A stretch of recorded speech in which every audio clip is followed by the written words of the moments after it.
Hi, everyone. Welcome. We're going to give it just a couple seconds here to let everybody trail in. Still have a number of attendees that are moving into the room, so give us just one more minute, please.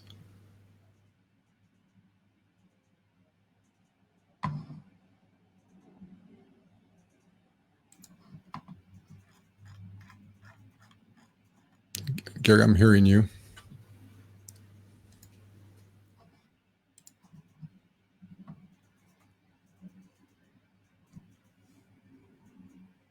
Welcome, everyone. We are just giving people a little bit more time to jump in and add to the room here, so bear with us just a second, please.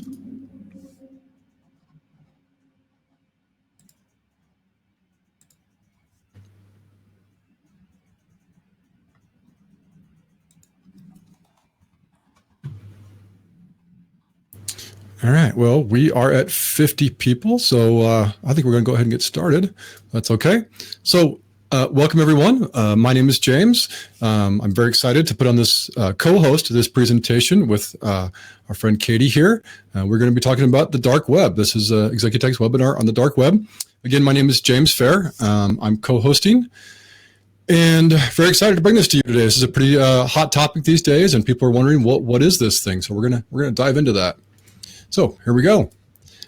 So before we get started, though, I did ask Gary if you would please. So Gary Arnold will be behind the scenes and making all this magic happen for us. So thank you, Gary, for doing that. If you would, can you run them through maybe basic navigation of this platform and how the polling system will work, please? Yeah, thanks, James. Just real quick, everybody, you've probably seen there's the chat feature that should be on the right-hand side if you're in a browser. Feel free to chat with us, drop any questions you have during our presentation. We may hit them while we're going, but we'll also have a little bit of time at the end to hit any of those questions. We'll also be doing a couple of quick little polls. I wanted to throw one out to everyone now. Hopefully that should have appeared there on your screen, and go ahead and answer with this fun little question. Gotta throw in the Star Wars reference. So yeah, it looks like everybody's tallying in. Kind of surprising with Yoda. Great, awesome. So James, I think we're set. Go ahead. Thank you. All right, thank you, Gary. So yeah, not surprising. I think it's because of Baby Yoda, actually, probably. I think has an impact on the Yoda fan club here, but thank you all for stepping through that with us. So again, my name is James Fair. I'm doing this webinar out of my home, so forgive me. But my wife is a college professor, and she's heard me do a few of these, and she came to me and she said, "You have to talk about your credentials." And I said, "Okay, so I'm going to talk about my credentials. I'll try to be brief." I've been in IT for almost 3 decades now, and I've had the distinct pleasure of working through every level, every facet of that. I've been an entry-level tech. I've been a junior tech, a senior tech, an assistant manager, a manager, an IT manager, a director, vice president, and then senior vice president is my current role at Executech. All throughout that, I've always maintained that protecting that organization was top of mind and a big priority for me. So I've always been involved in cybersecurity space and all the way throughout the whole 3 decades. So I've seen it go from the DOS days to where we are now. And I've watched the evolution of both the criminal side and the counter criminals, the cybersecurity portion of that. So very familiar with pretty much all aspects of this. And I've also been involved with the FBI. I took their Citizens Academy. I involved myself with the cybersecurity team up there, and we do work closely now and again together. So very happy to be maintaining that relationship with those amazing and dedicated folks. All right, enough about me. So what is this mysterious dark web, right? It sounds kind of sinister, at least it does to me. But before we get into that, let's throw out a poll. Let's see what people are thinking about. What do you guys think is the dark web? So let me throw another poll out here.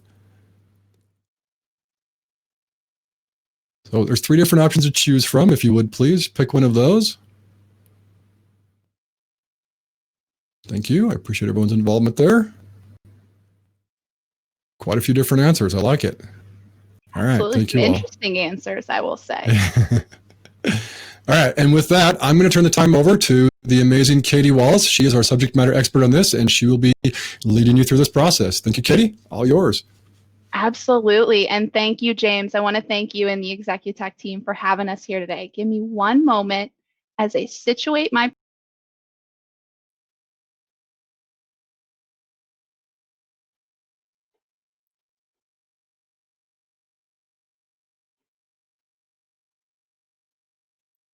All right. So, like James mentioned, today we are going to focus on the changes of the security landscape. Look at the ways our information is exposed or how it potentially winds up on the dark web. And with the changes to, our work environments, we have seen an increase in cyber criminals trying to profit from our information. Cybercrime, it's often run like a business where they're making money off of, unfortunately, our data. Modern cyber attacks, such as sophisticated phishing attacks, can be, profitable, even with a seemingly low success rate around 1%. The cost of launching phishing attacks is low, and with a single success rate of a cyber attack being low, it can yield a cyber criminal thousands or even millions of dollars in revenue. A successful cyber attack is then monetized either through selling the data on the dark web or holding your data hostage for Bitcoin payment. The second scenario is a great revenue stream, again, for these cyber criminals or hackers because it doesn't require a buyer. But like James mentioned, for today's call, I really want to focus on the dark web, discuss ways that our information is winding up there, and really take you through an educational journey here. The dark web is part of the internet that isn't indexed by search engines. So Google will not get you there. You need a VPN connection and access to the Tor or the Onion browser. I have no doubt you've heard talks of the dark web as a hotbed for criminal activity. And don't get me wrong, it is. The dark web is a huge marketplace for stolen data and personal information. After a data breach or a phishing incident, personal information is often bought and sold on the dark web by identity thieves and cyber criminals, again, looking to make money off our information and any numbers that are associated with us or our business. You may ask, why not just shut down the dark web if it's only used for crime? The dark web, was actually created by the US Department of Defense for whistleblower situations or a way to remain anonymous because anybody on the dark web is anonymous. The dark web is used for whistleblower situations, allowing those sources, again, to remain anonymous. And the dark web is actually used by a lot of folks in countries where freedom of speech is repressed. They have repressed speech. They don't often get news outside of what's happening in their own country. So sometimes those folks will go on the dark web and, use that as their outlet. But in a nutshell, I kind of want to focus more on how our data is getting on the dark web or in the hands of these cyber criminals. Whether you watch your local or national news, you've likely heard a news story that has mentioned phishing attacks, ransomware, or data breaches. These opportunist crooks or cyber criminals are even exploiting the coronavirus as part of their attempts to gain access to our information. Outside of COVID-19 related attacks, Capital One, Equifax, Facebook are just a few examples of companies who have been in the news recently for going through data breaches. Remember a few years ago, hearing about the WannaCry virus targeting computers running on the Microsoft Windows operating system? Then cyber criminals were using this virus to encrypt our data and demanding payments in the form of Bitcoin to get our information back.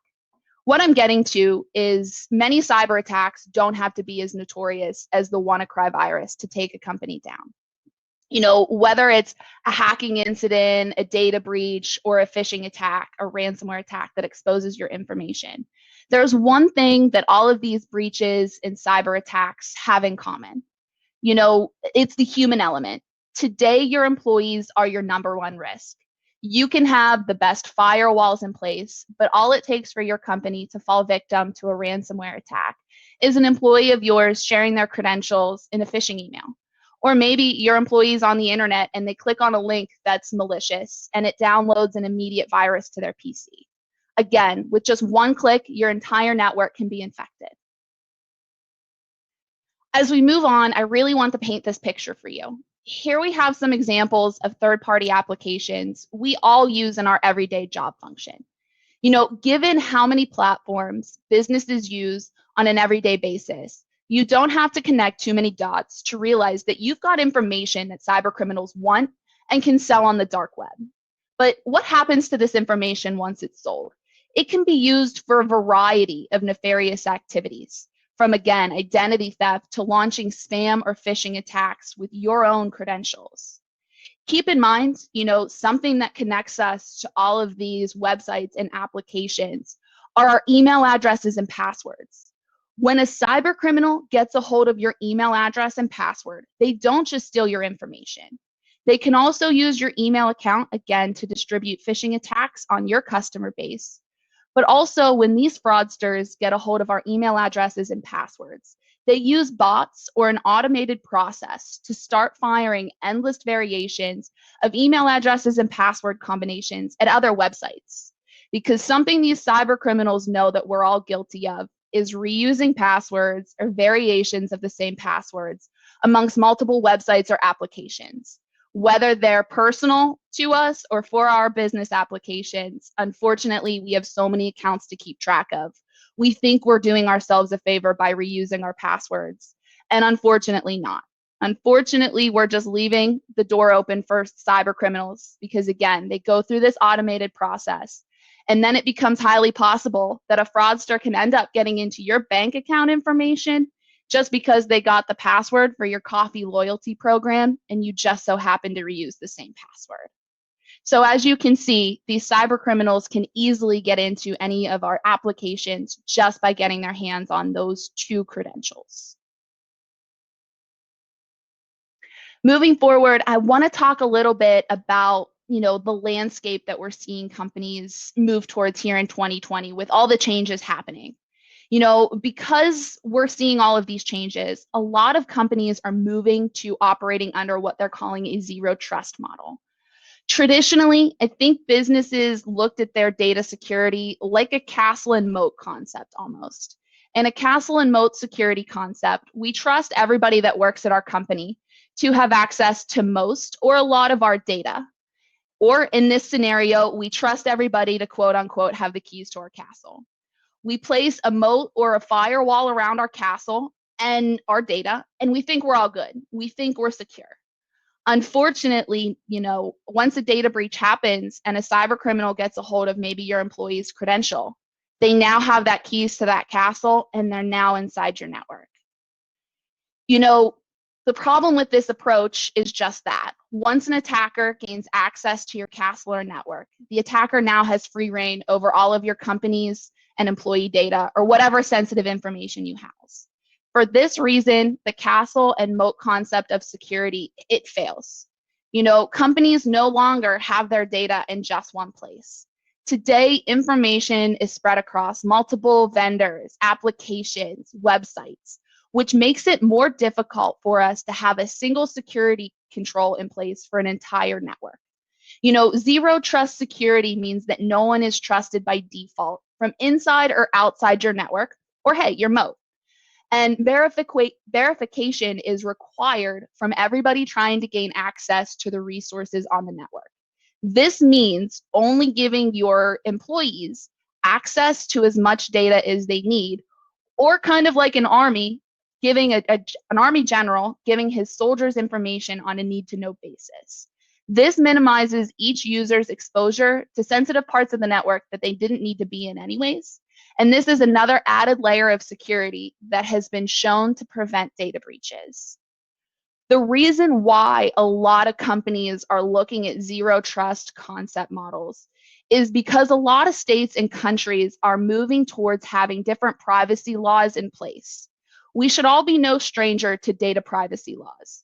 Doctors' offices and medical offices, they need to be compliant with our health records.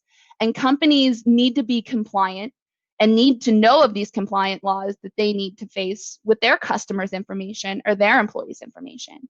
The state of New York just actually rolled out the New York Shield Act and joined states like California, Massachusetts, and other governments by having mandated regulations surrounding how its residents' data is handled. And often, being negligent to these regulations can impose even larger fines in the scenario that your company falls victim to a ransomware attack or a data breach. With this all being said, I want to get into some examples of phishing attacks and share some screenshots of the dark web. Tying this back, phishing, it's an attempt to acquire personal information or your company information, such as usernames, passwords, financial information, maybe employee social security numbers, through spoofing through email. Phishing attacks have honestly been on the rise for a few years, but as of March 28th of this year, the number of phishing attacks related to the coronavirus grew from a few hundred daily to over 5,000 in one day alone. Cyber attacks continued to rise to the point throughout the coronavirus, the start of things. Whereas on April 6th of this year, the FBI actually released an official statement on the surge. That's what we're seeing here in the screenshot. This is just a screen grab of the FBI's release. And overall, throughout the coronavirus and what we're seeing, 71% of security professionals have reported an increased security threat or attacks since the COVID-19 outbreak. In my next screenshot here, I wanted to show you an actual phishing email that has been going around related to COVID-19. In a few slides later on, I'm going to share some email hygiene tips, just so you can better spot these emails if they're hitting your inbox. And something else that I want to mention surrounding phishing emails. It's not just these coming out with COVID-19. Phishing emails are something that have been around for years. They've always been on the rise, but COVID-19 just brought a large spike. And as a fun fact, Microsoft actually remains the #1 spoofed brand in phishing attacks. On my next slide here, SMS attacks, SMS phishing attacks, I should say, aren't far off from these misleading phishing emails that we're getting. SMS attacks are text messages sent by cybercriminals, again, trying to obtain our information. The goal is to trick us into believing that this message has arrived from a trusted person or organization. And then what the cybercriminal is trying to do is, again, get through to our bank account information, login credentials, or any other info that to them has value in selling on the dark web. I want to take a second and share a story. Around a year ago, I actually got a text message from an 800 number. It looked like it was Amazon. That's what the header said. And this text message was asking me for my password reset code that was just sent to my email for verification. Now, working in IT, I paused for a second because I'm like, something's just off here. This doesn't make sense. And, it then dawned on me that an organization like Amazon would never be asking me for my password reset code as a form of verification. As a matter of fact, this was a cyber criminal who was trying to get into my Amazon account. He was trying to reset my password and needed the verification code that was sent to my email to do so. He'd sent me the text message as a way to try to social engineer me into sharing that passcode with him. That's how easy, these cyber criminals are trying to get through to our data. And, we're busy every day. A text like that comes through. If you don't think about it for a second, you might have just shared that code with him. And then from there, that cyber criminal has access to not only your Amazon account, but all the credit card or debit card details that could be attached to it. Just to kind of wrap up, I have 2 more slides on phishing, and then we're going to look at the dark web. But phishing attacks and SMS attacks, unfortunately have honestly been made easy for cyber criminals to deploy. I don't, obviously recommend that somebody on this webinar goes out and tries to become a cyber criminal and launch, phishing attacks on their own, because these are highly illegal. But there are services out there on the dark web that sell phishing as a service made easy. You can buy a full campaign that includes the content and the system that you need to launch the attacks. With that being said, before we move into the dark web and I share a couple screenshots, I wanted to leave you with these tips.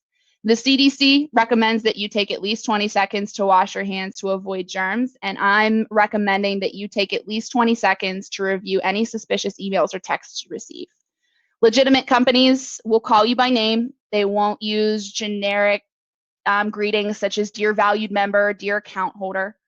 Legit companies don't request your sensitive information via email. Legit companies have email domains and they won't be using Gmail accounts. And please, if the email is suspicious and it has an attachment or a URL in it, please do not click through to anything, because those could contain viruses. Jumping back into the dark web, just to show you how legitimate these websites are that are selling our information, I asked our team of analysts to share a screenshot with you. This company here is selling credit card or debit card information, and it's very popular. This site sells information from anywhere from $5 to $110, so it's affordable. You know, this is a full package site, so you're purchasing not only the credit card information, but the stolen name, birth date, whatever you need to make this card function. They not only just send you the numbers, but you get the physical card in the mail. It's mailed discreetly to you, so your neighbors have no idea what you're up to. And unfortunately, you can actually leave reviews for these sites as well. Similar to how somebody would go to your company and leave a Google review, you can leave Google reviews on the dark web. That way, if you are buying information, you know you're buying accurate. Another screenshot that I like to highlight, so this one in particular is of a website on the dark web that is selling a list of Californian business owners' information. This list includes credit scores and access to their bank account information. As you can see, this particular list was very popular on the dark web to the point where it's actually sold out and you can no longer buy it. You know, the last thing I want to highlight about the dark web, just to tie this back into the current time frame, I mentioned earlier hearing about cyber attacks in the news. If you keep up to date with things, I'm sure you've heard about Zoom bombings. Since the COVID-19 pandemic has forced many companies to switch to working remote, Zoom and other video conferencing services have enjoyed, the surge in popularity. However, Zoom users have become a target for cyber criminals. There are several Zoom accounts that are currently either on the dark web for sale or being given away on hacker forums on the dark web. The credentials don't seem to have been obtained from a security incident that Zoom went through, but I will recommend this. If you guys do utilize Zoom, this is how uninvited guests wind up in your meeting. Think twice about sharing your Zoom link in any sort of public forum because you don't want it to wind up in the hands of a cyber criminal. And who knows, maybe they're just having fun and jumping into meetings, but nonetheless, you don't want your day disrupted like that. Couple last things. I will say, the dark web is real. It's a lucrative business for cyber criminals. It is run like a business. This is actually just a job posting from the dark web. And because it's lucrative, these folks that are stealing our information, they make a lot of money. As you can see here, you can be hired on with a salary over $650,000 for the year.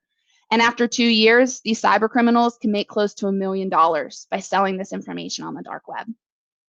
To kind of wrap up my portion today before I pass things back over to my friends at Executech, major events like the coronavirus pandemic create new opportunities for cyber criminals to exploit, our information.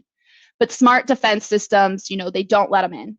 Tips like this that I'm about to share with you, I want to wrap up on this note just because, these tips can keep our data safer in these uncertain times. Change your passwords regularly. Secure your home network if you're working from home. Make sure your Wi-Fi isn't easily accessible by your neighbors. Put a password on it. Potentially use a VPN connection. Maybe your company offers one during this time. Ask about having one set up to keep your information secure. Don't open unknown emails. Make sure your computer's updated. Microsoft gets annoying with their updates, but go through with them because if your computer's not up to date, cyber criminals prey on those patches and computers that don't have them.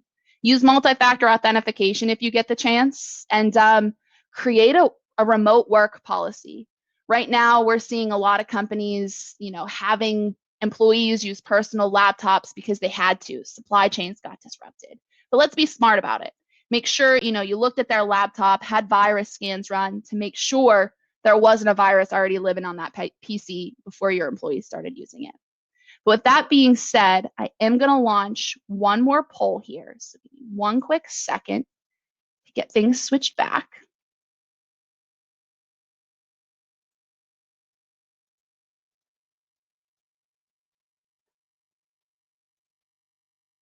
With this poll, we want to know, what worries you most about the dark web now?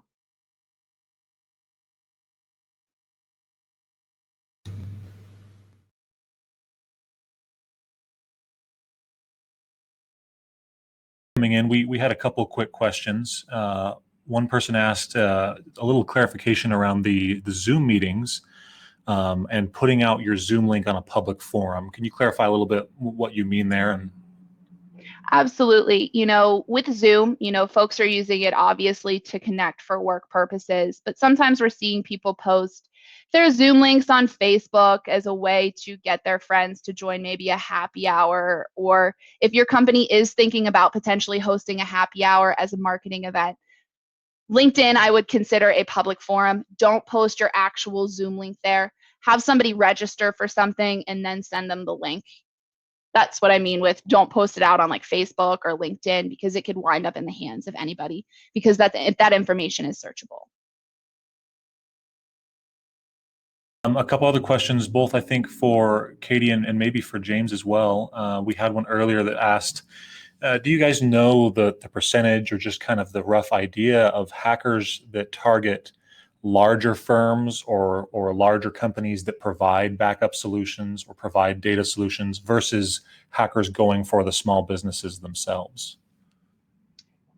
Whew. I mean, it's tough to put a figure on that. I wouldn't have the exact data to say, but honestly, we've really seen kind of cyber crime transform. These cyber criminals, they're looking at everybody. They're looking at smaller companies, they're looking at mid-sized companies, and they're looking at large-sized companies. Larger companies or mid-sized organizations, they tend to have a little bit beefier of security, but they also tend to have more information and a lot of it versus the smaller guys. It honestly just depends on the cyber criminal that's trying to get through to you. Some of them go for more of the smaller fish and more of them, where some cyber criminals focus on larger enterprises, and it could take months for them to get into your network. But when they do, it could be, $1 million worth of revenue for them. I don't know if James, you have anything you want to add to that? Well, thank you, Katie. Absolutely. Questions come in, if you don't mind hitting those before we wrap up. Not at all, please. Yeah. We have a good one here from Tommy asked, since so many people are working from home right now, what type of firewall should people use to protect their home networks? Well, I don't see corporations buying everyone home firewalls. So I would say that it's going to be really tough to protect a home network, right? They're going to set up the wireless the way they want to. They're going to buy the Comcast modem and not buy a professional level next gen firewall. So instead, it's going to be super important for you to put those things on your corporate devices. So I would say look at leveraging firewalls on devices rather than separate appliances that can go in the homes. It's going to be really hard to control a home environment. Does that answer the question, Gary? Yeah, I think so. Thank you. Yeah. And for everyone out there, we'll share some additional resources. We've done some other webinars and have some articles around some of these questions as well. Maybe both Katie and James just touch real quickly on the idea of Zoom versus Teams, maybe from a security standpoint. Absolutely. And I'll go ahead and kick things off, and then James, certainly feel free to chime in as well. So for me, Zoom is more of a system that I would use for meetings that are outside of my company, to meet with clients or people that I'm potentially doing business with as vendors, versus Teams, we use it internally. That's how we communicate as a company. And we made the choice not to use Teams for both, just to keep our information secure. We don't want one system where we're using it for external and internal information. So we choose to use Teams and Zoom for that reason. Now, I know you can use Teams for both, but I don't know, James, do you have a preference for folks, or do you guys make any sort of recommendation in that avenue? We don't want to make any recommendations. We want to try to stay vendor neutral as much as possible. I will say that Teams is trying to position themselves as a replacement for Zoom. Undeniably, they're in competition. Both have advantages and disadvantages. I would say overall, Zoom has been hit harder with more attacks and anything else because it is also the largest platform out there. It's the most widely spread, widely used one, so that's what they went for. Teams has webinar-like functionality. It has demo functions. The 365 stack has a booking platform you can use, which incorporates Teams to do online meetings for your bookings. So they are both trying to be that way. And again, I would say Zoom's been hit harder, but I don't know that one is more secure than the other. One's just been hit more because it's more popular, much like the old Windows versus Mac scenario where Windows got hit harder, not because it was impossible to infect a Mac, but because more people were using Windows at the time.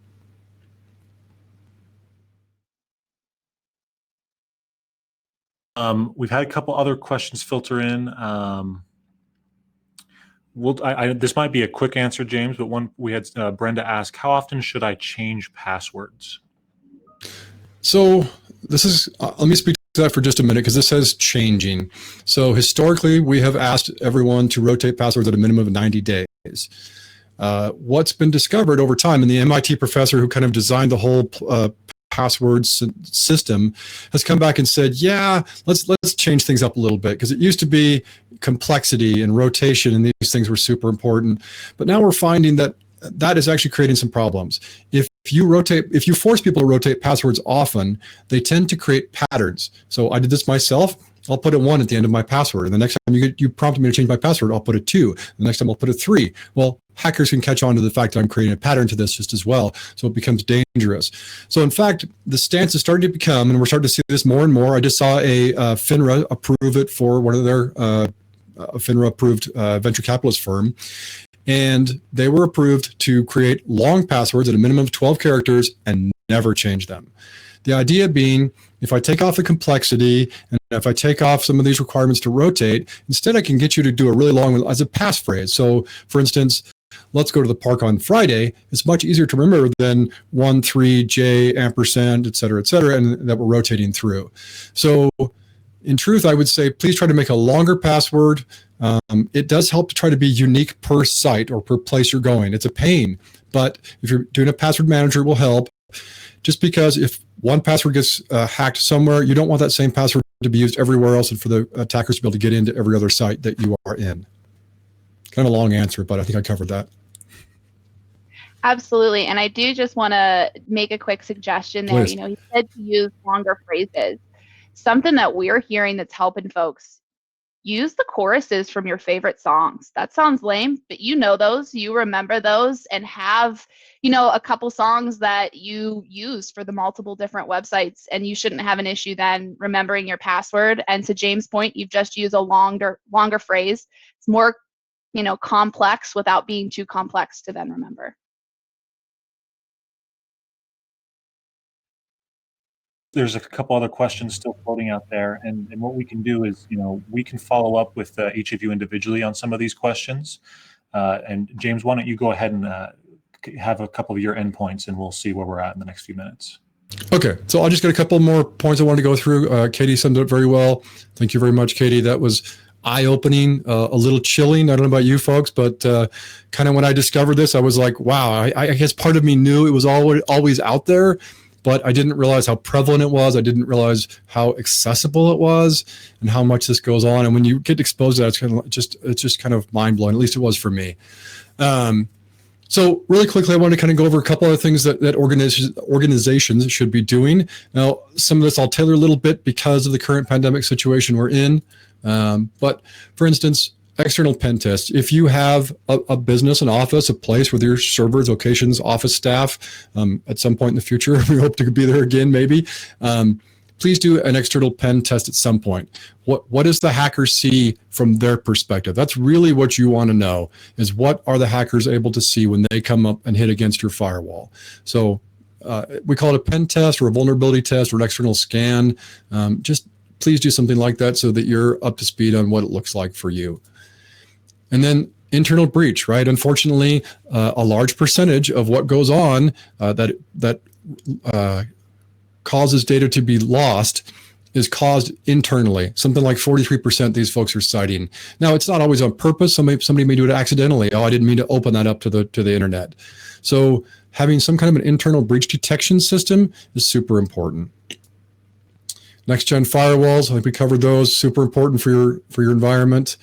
some kind of anti-ransomware and antivirus. We use InterceptX. We recommend InterceptX only because we know it works. We've seen it in the environment. We've tested it. We've thrown ransomware at it and watched it stop it. So our particular suggestion is Sophos InterceptX. There are others out there. Please have an antivirus, and for critical data, have some kind of anti-ransomware. How are we doing on time? We're getting pretty close to time. So I'll just burn through these last slides really quick. Email security. Ms. Wallace hit on this a couple times, right? We need some kind of encryption. We want to be able to send things out. No matter who looks at it, they won't be able to see the contents of that. We do that through encryption. Some kind of spam filtering, right? Filter out, if nothing else, 30, 40% of, in some places I've seen spam be as high as 50 or 60% of the email coming in. If nothing else, not only are you stopping those phishing attempts and those fake messages, you're also just freeing up time, right? People are not digging through spam to find the real messages. So they're typically very cost effective in terms of time. Geofiltering, I would encourage you to look at geofiltering. If you don't need to have traffic or internet with another country, perhaps you can block that country and prevent that from happening. It doesn't stop anything, right? These are all about layers of security. Data loss prevention is a good recommendation for every email product out there. Look for credit card numbers, look for social security numbers, look for anything in email that should never go across, and then watch for those and alert on those. It's called data loss prevention. Phishing training, Ms. Wallace hit on this pretty well, right? The idea is the folks in the office or the folks working, these are the busy people who are looking at their 300th email for the day, and they're the ones who are more likely to click on anything else. So it's a little, I don't know, Big Brother-esque perhaps, but doing some phishing training with your staff teaches them to be cautious, to be paranoid, to be a healthy paranoia. Unfortunately, this is the world we live in these days. So highly recommend some kind of a phishing. They're not very expensive these days. So look at doing that just even for a month. Go out and fish your own employees, see who's clicking, see who's not, educate the ones that are, and they'll be, I assure you, they'll be a lot less likely to click on things after that. Backups are super critical. Nothing will restore data better than backups, right? You've got to get your backups back. Otherwise, that is the end all be all. Backups are super critical. I cannot stress this enough. Fire, flood, theft, ransomware, everything you can recover from if you have good, solid backups. And the next level would be disaster recovery or some kind of images. And that probably should wrap it up. I think we've got a number of time here. So with that, I think we're no more questions. We are going to, I left my camera on. We are going to put up the dark web scan. So we are going to offer a free scan for all of those of you who stuck through this. Thank you very much for doing so. There it is. You may click on and get a free scan. Just put in your domain or email address, and we're going to go through and run this against the dark web, the credential scanners that we have in place that we can offer to you as well. There we go. People click on it. Thank you. So go put your domain in. Get a report back, see if any of your credentials have ever been breached, and sometimes it'll tell you where they came from. At least know. And if one of those passwords or the first four letters of that password field matches something please go change your password immediately. And I think that's all we have. Gary, anything else? Yeah, awesome. Thank you, Katie. Great job. And again, everyone, thank you for attending. Again, this webinar was recorded. We will have it back up, and we will send out a link out to everyone who registered. We'll also have it available on our site. A lot of people whose questions we didn't have quite time to get to, we will reach out back to you individually to hit on those. We do have some webinars and articles as well that address some of these topics that we can share out. Again, if you'd like to get this dark web scan, we will scan your organization's domain and emails and see if there are credentials that are on the actual dark web. We will have somebody get in touch with you. Is it a scam? No, it's not a scam. We will have somebody get in touch with the results of this scan. Sometimes there's nothing to worry about. Other times it can be, as we've said, eye-opening. So I think that's it. Thanks again, everybody, and we will catch you next time.